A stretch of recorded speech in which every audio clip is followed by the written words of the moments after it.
नमस्कार विद्यार्थियों, आप सबका अपने इस चैनल अहिट कोचिंग में बहुत बहुत स्वागत है। आज हम इस वीडियो में कक्षा 9वीं का गणित पाठ 2 बहुपद पॉलिनोमियल जो है हल करेंगे। तो हल करने से पहले मित्रों, मैं आप लोगों को बहुपद का परिचय पहले बता देता हूँ, फिर इसके बाद एक एक करके जो है प्रश्न हल करेंगे। तो आपके सामने कुछ दिख रहा है या जो मैं एक डाटा बनाया हूँ, देखिए। भाग 1 में जो है आपका परिचय होगा।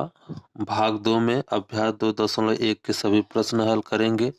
भाग 3 में 2.2 हल करेंगे और भाग 4 में अभ्यास 2.3 हल करेंगे और भाग 5 में अभ्यास 2.4 और भाग 6 में अभ्यास 2.5। यानी भाग 6 में बहुपद के सभी प्रश्न जो हैं हल कर दिए जाएंगे।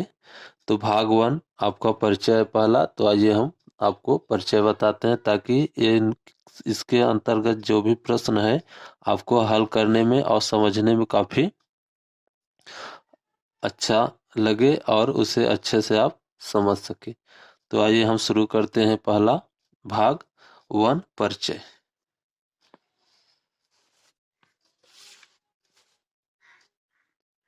तो देखिए मित्रों, भाग 1 परिचय है। तो परिचय में पहला हमारा क्या है? पॉलिनोमियल, जिसको हम बोलते हैं बहुपद।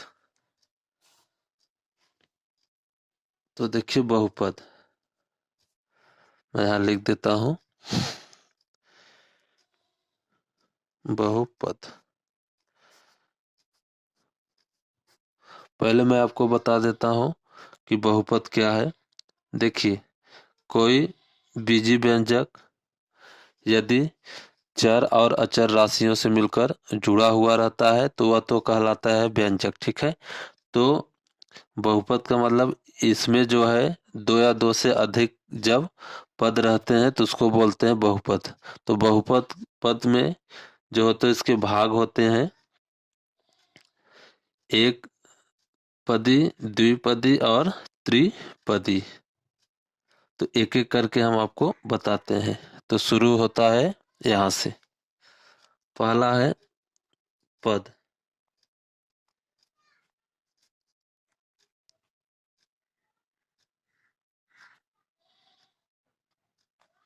तो देखिए मित्रों, पद किसे कहते हैं मैं आपको बता दूं। जैसे पद जो होता है इसमें चर और अचर दो राशियां मिली रहती हैं। चर और अचर राशि आपको पता होगा। जैसे चर राशि किसे कहते हैं?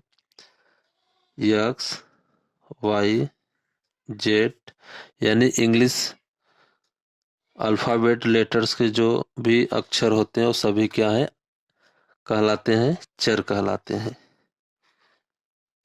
ये क्या है? चर है। और अचर जो होता है नंबर, संख्या जो होता है वो क्या कहलाता है? अचर कहलाता है। ये अचर कहलाता है। तो देखिए टर्म क्या होता है, जब चर और अचर गुणन के रूप में हो तो उसे पद कहते हैं। यानी चर और अचर गुणन के रूप में हो तो उसे क्या बोलते हैं? पद कहते हैं। जैसे मैं यहाँ पे आपको बता दूं, ट्रू आपका क्या है? ये अचर है और यक्स आपका क्या है? चर है। तो देखिए 2x क्या कहलाएगा? पद कहलाएगा, क्योंकि इसके बीच में क्या है? गुणा माना जाता है, क्योंकि इसके बीच में क्या है? गुणा है। इसी तरह 3x, 4x, ठीक है, ये सभी क्या है? पद हैं। और 4 ये भी क्या है? पद हैं।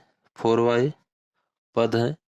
तो आपको पद समझ में आ गया होगा। और पॉलिनोमियल जिसको बहुपद कहते हैं, तो बहुपद जो होता है इसमें दो या दो से अधिक टर्म क्या रहते हैं? एक श्रृंखला के रूप में जुड़े रहते हैं। मैं यहाँ लिख देता हूँ, यह पदों के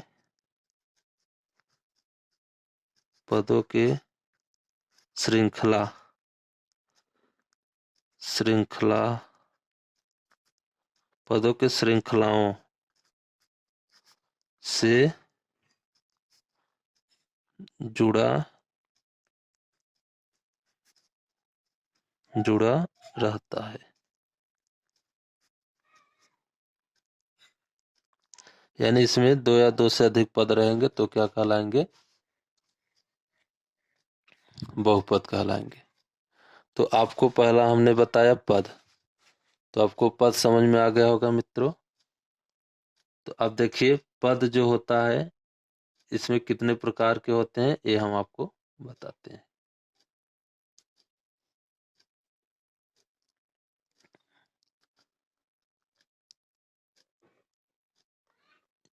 एक पदी,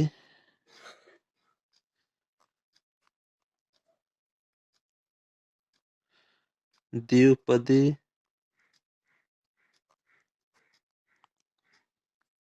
और त्रिपदी।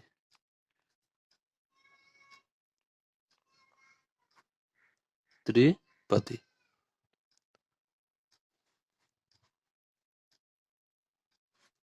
तो देखिए एक पदी क्या होता है? एक पदी में मित्रों जो है पदों की संख्या केवल एक होगी, जैसे 2x, 3x। ठीक है, यानी इसमें पद जो है केवल एक रहेंगे। ये मत सोचिएगा कि मैं यहाँ पे दो लिख दिया हूँ, ये एक ही है, ये अलग अलग मैंने लिखा है। पद क्या रहेंगे? एक पद रहेंगे। चलिए मैं इसको काट देता हूँ, नहीं तो आप समझेंगे कि ये दो है। ठीक है, एक पद। द्विपद किसे कहते हैं? जिसमें पदों की संख्या दो रहता है।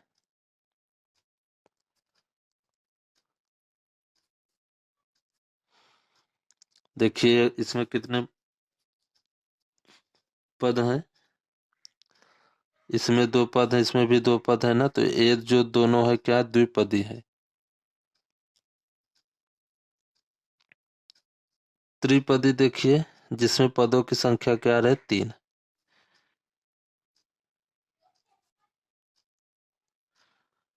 देखिए पद जो होता है वह जोड़ घटाना से क्या होता है? जुड़ा रहता है। ठीक है, तो यानी जोड़ घटाना से जो जुड़ा रहता है इससे ये अलग रहता है। देखिए 3x 5। ठीक है, यानी इसके बीच में प्लस है तो यानी एक पद द्विपद। इसमें भी देखिए एक पद है ये, एक यहाँ एक पद ये है, यानी दो पद। इसमें देखिए एक पद, दो पद, तीन पद।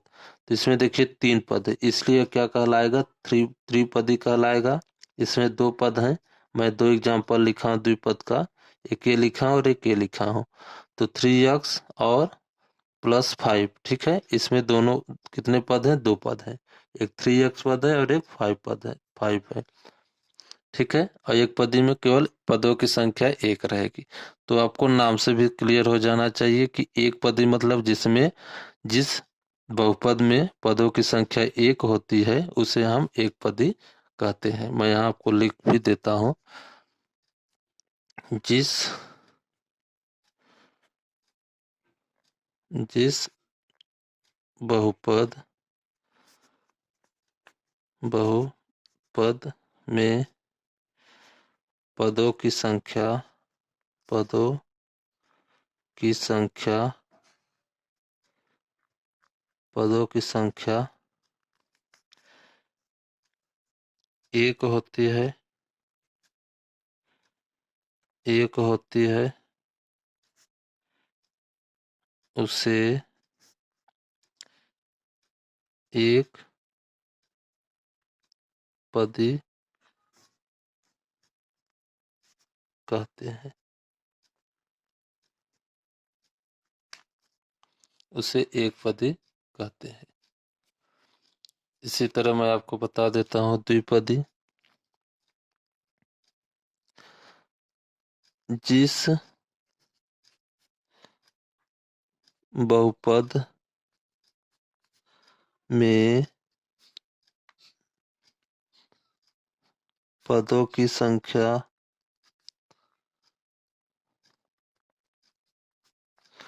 पदों की संख्या दो होती है उसे द्विपदी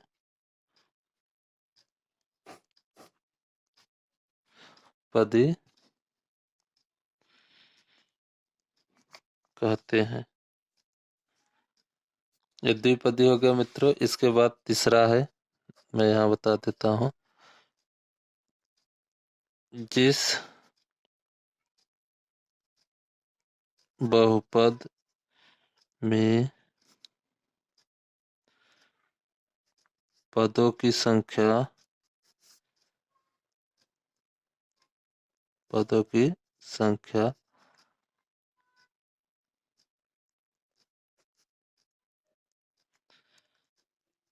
3 होती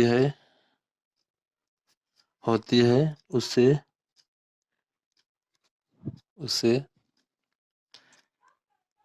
त्रिपदी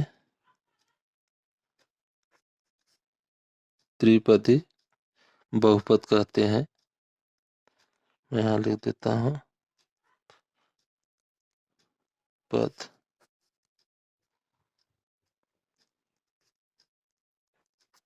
कहते हैं। तो आपको समझ में आ गया कि पद किसे कहते हैं, पद के प्रकार। तो अब हम आगे बढ़ते हैं।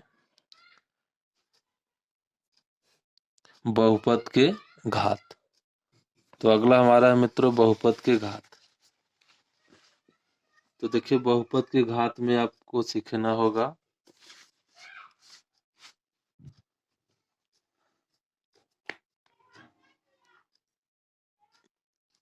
बहुपद के घात। तो देखिए बहुपद के घात में जो है, यानी बहुपद का घात क्या होता है, किसे कहते हैं, ये जान लेते हैं। देखिए इसमें जो है कोफिशिएंट और वेरिएबल, जिसको आप बोलते हैं, कोफिशिएंट का मतलब होता है अचर और वेरिएबल का मतलब क्या होता है, चर। ठीक है। तो यानी highest power of variable in polynomial, कहने का मतलब जिस बहुपद में जो है सबसे ज्यादा घात होता है वही क्या कहलाता है, बहुपद का घात कहलाता है। मैं यहाँ लिख देता हूँ, जिस बहुपद में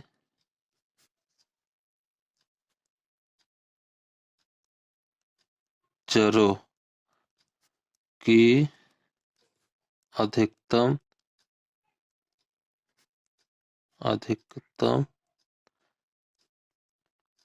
जिस बहुपद में चरों की अधिकतम घात घात अधिकतम घात होती है वह बहुपद का घात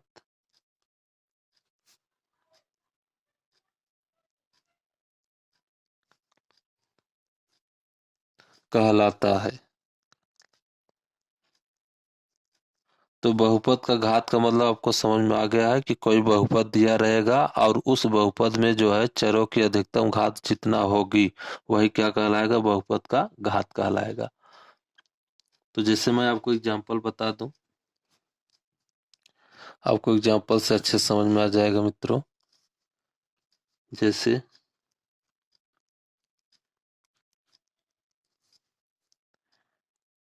2x + 1। तो देखिए यह क्या है, एक बहुपद है। ठीक है।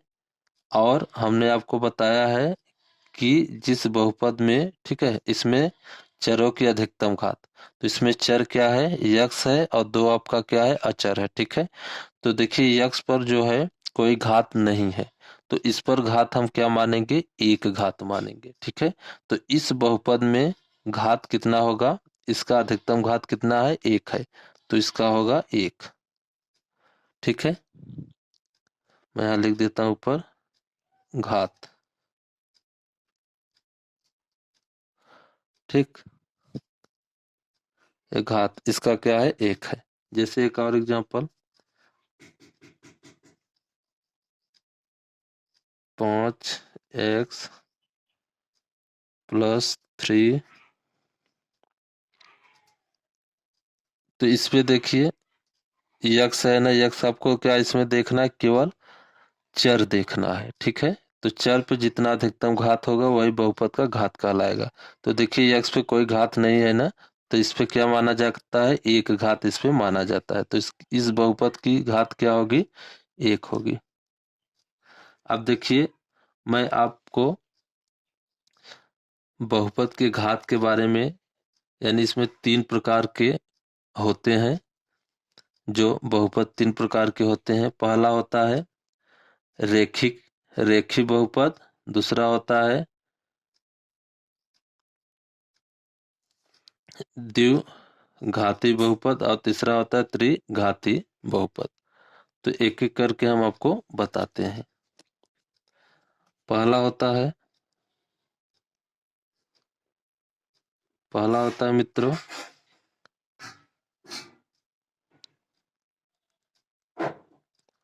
रेखी बहुपद।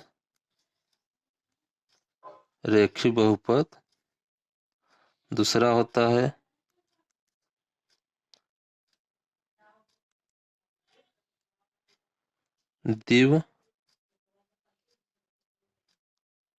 द्विघाती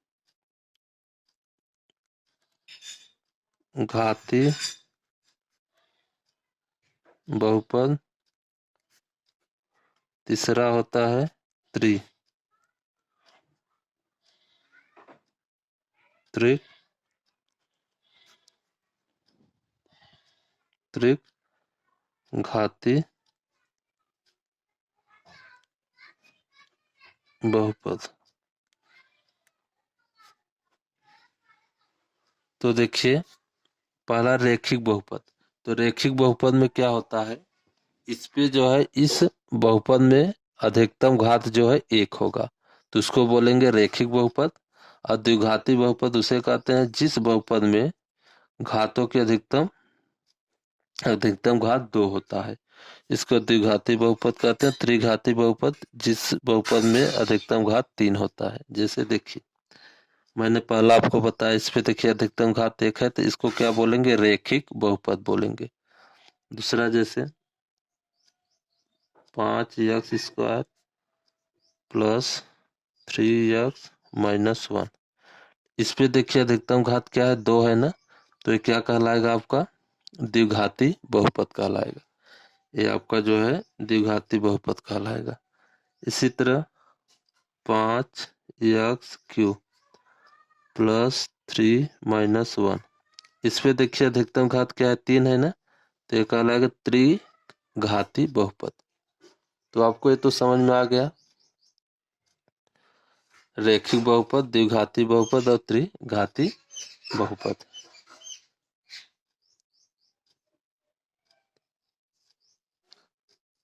तो देखिए मित्रों, शून्यक के बहुपद में जो है पहला है रैखिक बहुपद के शून्यक, द्विघाती बहुपद के शून्यक और त्रिघाती बहुपद के शून्यक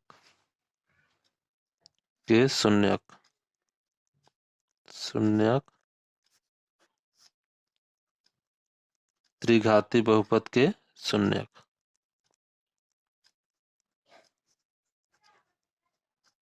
तो देखिए आपको जो है इसमें केवल रैखिक बहुपद के शून्यक पढ़ना है और द्विघाती बहुपद के शून्यक पढ़ना है। त्रिघाती बहुपद के शून्यक जो है आप क्लास 10th में पढ़ेंगे। तो आइए हम पहला बताते हैं रैखिक बहुपद के शून्य। तो सबसे पहले आपको क्या करना है, रैखिक बहुपद लिखना है। तो देखिए मैं एक रैखिक बहुपद लिखता हूं। जैसे देखिए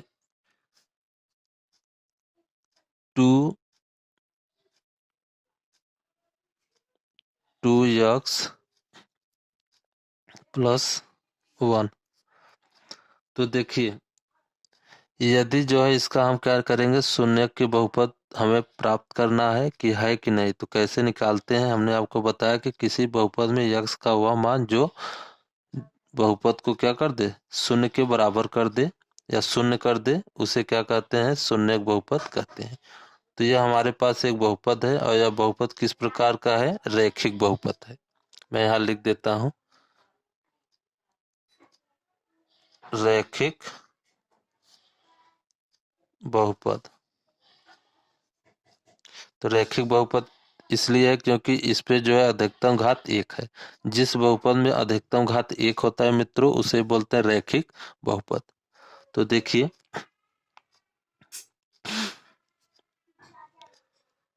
0, तो इसका मतलब यह नहीं कि यह जो 0 हो गया है, तो इसको हम इस तरह से निकालेंगे।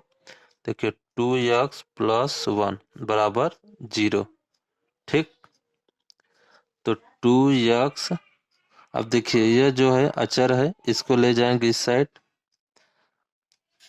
तो ये होगा 0 - 1। तो देखिए x इक्वल हो जाएगा, 0 में से हम -1 घटाएंगे तो आएगा -1, तो -1, एक क्या हो जाएगा, इधर जाएगा भाग हो जाएगा, तो x बराबर -1/2। तो ये आ गया। अब देखिए इसको हमें जांच करना है कि जो 2x + 1 जो है वह शून्यक बहुपद है या नहीं है। तो आपको क्या करना होगा, यह x का जो मान है यदि इस बहुपद को शून्य कर देता है तो कहलाएगा यह जो 1/2 - 1/2 जो है यह क्या है, इस बहुपद का शून्यक है। तो चलिए इसको हम चेक करते हैं। जांच,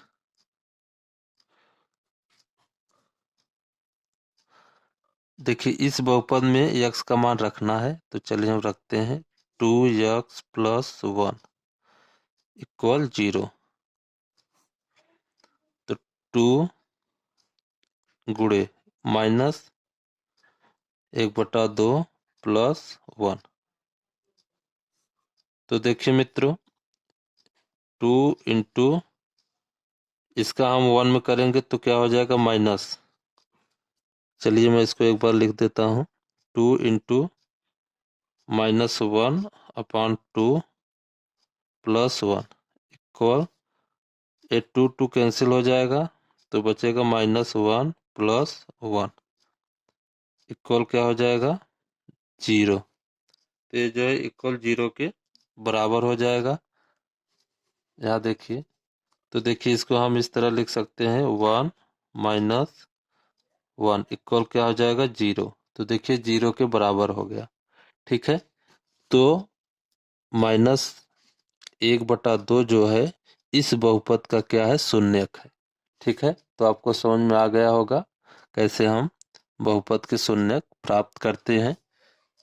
आइए हम अगला आपको बताते हैं द्विघात। तो देखिए मित्रों रैखिक बहुपद के शून्यक हमने अभी निकाला, अब इसके बाद हम आपको बताते हैं द्विघाती बहुपद के शून्यक। तो देखिए मित्रों, यानी यह आपके पास क्या है, एक द्विघाती बहुपद है, ठीक है। अब इसका शून्यक निकालना है हमें। तो देखिए पहले इसको हम हल करेंगे क्योंकि यह क्या है, द्विघाती बहुपद है। तो देखो इसको हल करने के लिए क्या है, गुणनखंड है, ठीक है। इस गुणनखंड को हम हल करेंगे तो क्या करना है, ये 6x² है, इसका गुणा जो है लास्ट वाले संख्या के साथ करना है। तो चलिए हम करते हैं 6x², ठीक, गुणे 5। तो करेंगे हो जाएगा 6×5 = 30, 30x²। अब देखिए मित्रों जो है 30 को ऐसे संख्या से गुणा करना है जो गुणा करने पे मतलब ऐसे संख्या से हमें गुणा करना है कि 30 आ जाए और जोड़ने पे 17 आ जाए। तो हम क्या संख्या ले सकते हैं, 15x और 2x। तो 15 का गुणा 2x में करेंगे मित्रों तो ये हो जाएगा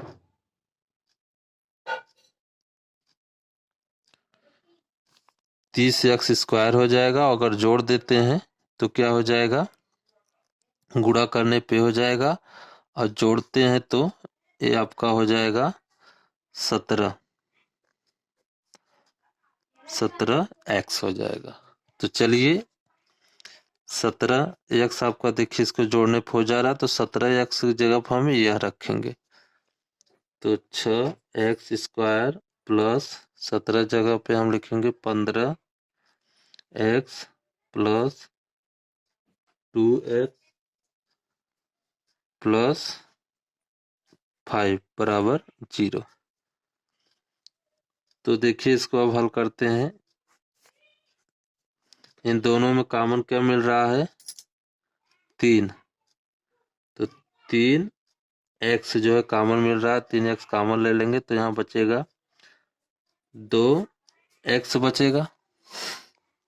देखिए जो कॉमन लिया जाता है उसमें क्या करते हैं, भाग करते हैं। देखिए अब 6x² है, हमने 3x कॉमन लिया है, तो 3x का क्या करेंगे, इसमें भाग कर देंगे हम, तो ये हो जाएगा 3 1 3, 3 दूना 6, एक कैंसिल, x से x कैंसिल, तो यहाँ पे बचेगा मित्रों जो है 2x बचेगा। देखिए प्लस अब 3x का 15 में हम करेंगे 15 में, तो 3 5 15 और x से x कैंसिल हो जाएगा, 5 बचेगा।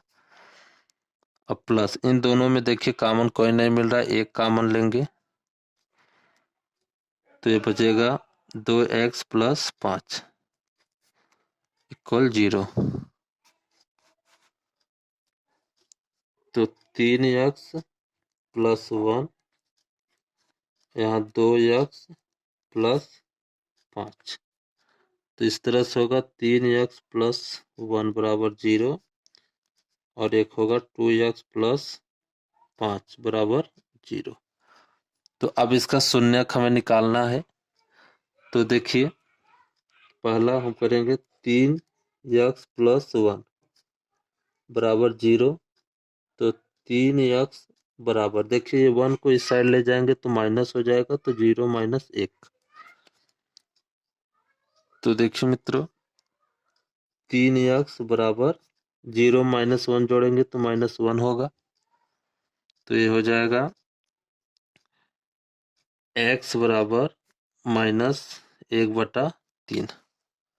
अब देखिए क्या करना है, इस x का वैल्यू जो है इस द्विघात बहुपद में रखना है, इसमें रखना है। तो रखेंगे, यदि 0 आ जाएगा तो जो है यह -1/3 जो है इस बहुपद का शून्य है। तो आइए हम रखते हैं।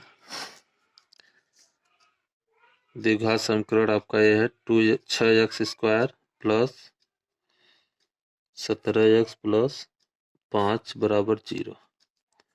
तो जहाँ पे x है यहाँ पे -1/3 रखेंगे मित्रों, तो 6 -1/3 स्क्वायर लगा देंगे, लगा है, प्लस 17 -1/3 रखेंगे इसके जगह पे, -1/3 प्लस 5 बराबर 0।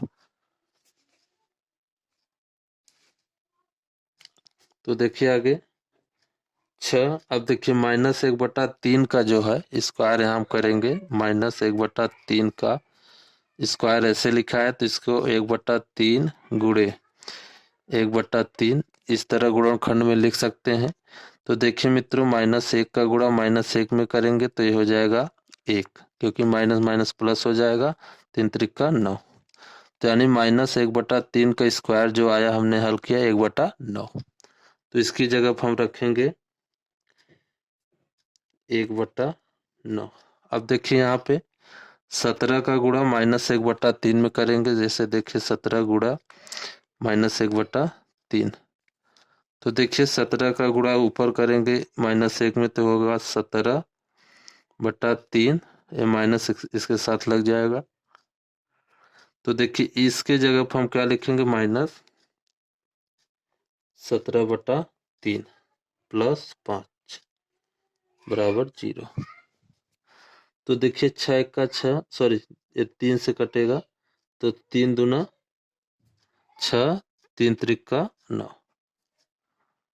तो देखिए 2 का गुणा 1 में कर देंगे तो ये हो जाएगा 2/3 -17/3 प्लस 5 बराबर 0।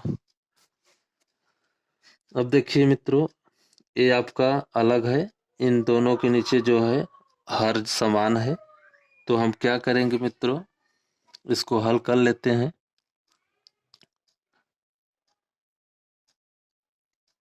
तो क्रॉस गुणा करेंगे तो 3 दूना 6 माइनस 3 सत्रहियाँ यानी 17 त्रिक 51 हो जाएगा।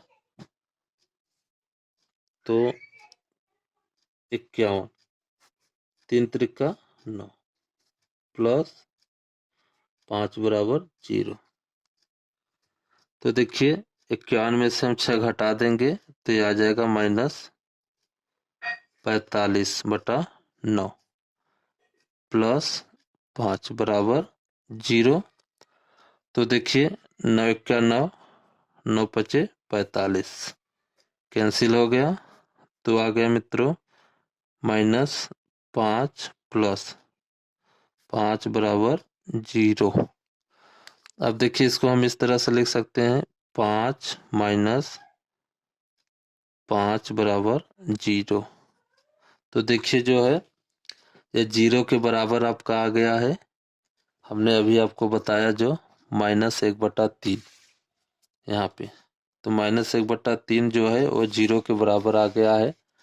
तो अतः हम कह सकते हैं कि जो द्विघात समीकरण या जो दिया गया था ये क्या है, 1/-1/3 जो इसका शून्यक है। तो परिचय में आपको यह हमने बताया।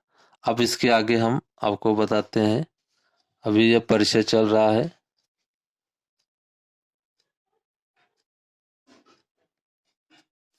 मित्रों भाग 1 परिचय का जो है अगला हमारा है बहुपद के मान। तो देखिए px करके दिया जाएगा, यहाँ पे ये दिया गया है, एक बहुपद दिया गया है x बराबर 2, ठीक है। तो बहुपद के मान कैसे निकालना है आइए हम बताते हैं। तो देखिए क्या करना होगा, यह जो x का मान जो दिया गया है इस बहुपद में रख देना है जहां जहां पर x है। तो देखिए 2 इक्वल 5, x की जगह पर क्या रखेंगे 2, माइनस 4, यहाँ 2 रखेंगे मित्रों, स्क्वायर लगा देंगे प्लस 3। अब इसको हल कर लेंगे तो 5 दूना 10 हो जाएगा, माइनस तो इसका देखिए स्क्वायर करें 2 दूनी 4 होगा, 4 चौक 16 प्लस 3। तो देखिए यहाँ 10 और 3 13 हो जाएगा, 13 माइनस 16। तो ये हो जाएगा मित्रों 2 इक्वल 16 में से 13 घटा देंगे तो ये हो जाएगा -3। तो देखिए -3 जो है इसका वैल्यू होगा इस बहुपद का। तो बहुपद के मान आपको समझ में आ गया। अब हम आगे चलते हैं। अगला है मित्रों शेषफल प्रमेय। तो देखिए शेषफल प्रमेय में आपको सीखना होगा कि जैसे साधारण भाग तो हम लोग कर लेते हैं, साधारण भाग करके जो है अंकों वाले भाग जो है उसको करके जो है हम शेषफल प्राप्त कर लेते हैं। लेकिन बिना भाग किए जो है हमें शेषफल कैसे निकालना होगा यह हम शेषफल प्रमेय के द्वारा सीखेंगे। तो पहले मैं आपको जो है भाग जैसे करते थे वैसे यह दिया गया है, आपके सामने दिख रहा होगा। ये जो बहुपद है यानी x+1 का इस बहुपद में भाग करना है।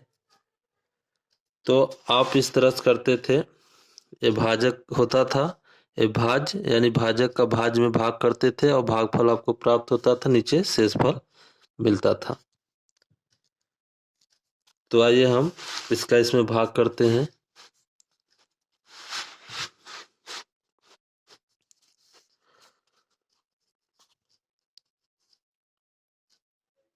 x+1 भाग जो है करना इसमें 3x² प्लस x-1 इसमें भाग करना है। तो देखिए मित्रों,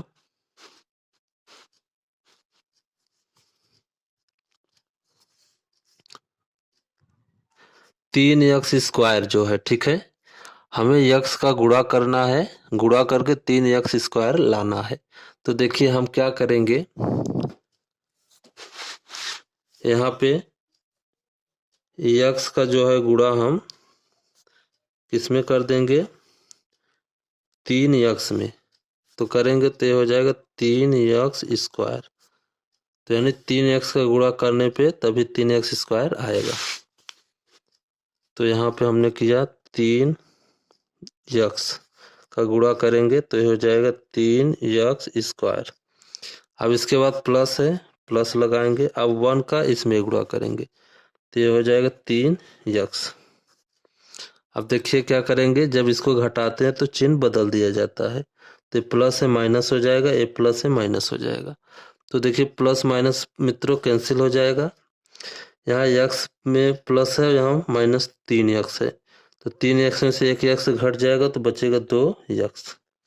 और ये जो है एज इट इज ये उतर जाएगा माइनस एक।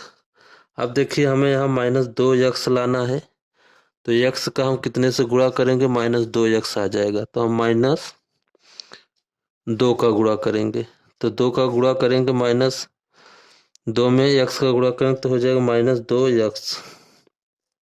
अब एक का माइनस दो में गुणा करेंगे मित्रों तो ये हो जाएगा, प्लस माइनस गुणा होता है तो माइनस आता है, माइनस दो आ जाएगा। अब इसको चिन्ह बदलेंगे तो ये कैंसिल हो जाएगा। तो देखिए प्लस दो में से एक घटा देंगे तो एक आ जाएगा। तो शेष फल जो है, शेष फल एक आ गया। और ये भागफल है, मैं यहाँ लिख देता हूँ, ये भागफल है।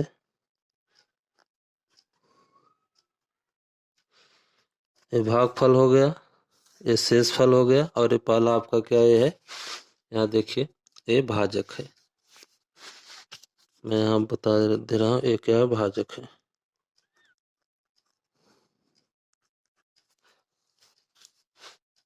अब चलिए, अब इसमें जो है शेषफल प्रमेय के द्वारा जो है हम बिना भाग किए क्या शेषफल एक ला सकते हैं। तो अवश्य ला सकते हैं, आइए हम बताते हैं। तो देखिए आपके सामने जो है ये दिया गया है, इसी को हम करेंगे। तो क्या करना है, ये जी एक्स का जो मान दिया गया एक्स प्लस वन, इसको हल करना है। तो देखिए एक्स प्लस वन, वन बराबर क्या है, जीरो मान लेते हैं। इसको हल करेंगे तो एक्स बराबर क्या होगा, ये प्लस वन इस साइड जाएगा तो क्या हो जाएगा, जीरो माइनस वन। तो एक्स बराबर हो जाएगा माइनस वन। अब देखिए एक्स का मान जो है इस बहुपद में रखना है। तो तीन x square plus x minus one. अब इसमें रखेंगे एक्स का मान, तो तीन माइनस यहाँ स्क्वायर लगा देंगे, प्लस यहाँ माइनस वन रखेंगे जहाँ एक्स है, इसके बाद माइनस वन। अब इसको मित्रों हल कर लेंगे। तो चलिए हल कर लेते हैं। तो देखिए तीन माइनस वन का हम दो बार गुणा करेंगे। देखिए माइनस वन गुणे माइनस वन, तो क्या हो जाएगा, प्लस वन हो जाएगा, क्योंकि माइनस माइनस प्लस हो जाता है। तो यहाँ पे क्या हो जाएगा, मैं गुणा लगा देता हूँ वन प्लस। अब देखिए मित्रों, यह देखिए प्लस है और ये माइनस, तो प्लस माइनस क्या होता है, माइनस होता है, माइनस एक। तो देखिए यहाँ पे जो है ये चिन्ह प्लस है, तो यहाँ पे जो है पूरा प्लस हो जाएगा। तो मैं यहाँ पूरा प्लस लगा देता हूँ, इसके बाद माइनस वन। इसको एक बार फिर लिख देता हूँ, तीन एक का तीन हो जाएगा, माइनस वन माइनस वन। तो देखिए माइनस वन जोड़ देंगे तो हो जाएगा तीन माइनस दो। तो इसको हल कर लेंगे मित्रों, तीन में से दो घटा देंगे तो एक आ जाएगा। तो देखिए शेषफल जो है एक आ गया। यदि यहाँ पे हल करने पे एक आ जाता है तो यही आपका देखिए शेषफल है एक। तो देखिए शेषफल थ्योरम से एक आ गया और भागफल से जो है हमने जो भाग किया था इससे भी 1 आ गया है। तो आपको इन दोनों में कौन सा इजी लगा कमेंट बॉक्स में अवश्य बताइए। अब इसके बाद हम आगे बढ़ते हैं। इसके बाद लास्ट है मित्रों सर्व समीकरण। तो इसमें जो है 8 सर्व समीकरण दिया गया है। आप सभी सर्व समीकरणों को याद कर लेना है। जैसे x प्लस वाई का स्क्वायर बराबर X square plus 2xy plus Y square, X minus Y square equal X square minus 2xy plus Y square, X minus Y square equal X plus Y, X minus Y, X plus A, X plus B बराबर X square plus A plus B X plus A B. देखिए 5 यहाँ पे है। इसके बाद आपका छठा है सर्व समीकरण मित्रों, 5वां ए है। इसके बाद 6वां यहाँ पे है, लास्ट 6वां यहाँ पे है मित्रों, आपको इसको याद कर लेना है। 7वां ए है। इसके बाद एक और है 8 है इसमें, 8 वाला यहाँ पे है मित्रों।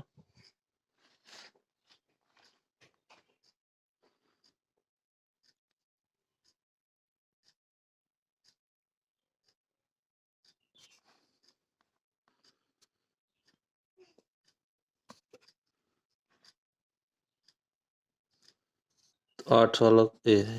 तो ये सभी सर्व समीकरण आपको समझ लेना है और याद कर लेना है ताकि आपको प्रश्न हल करने में कोई दिक्कत ना हो।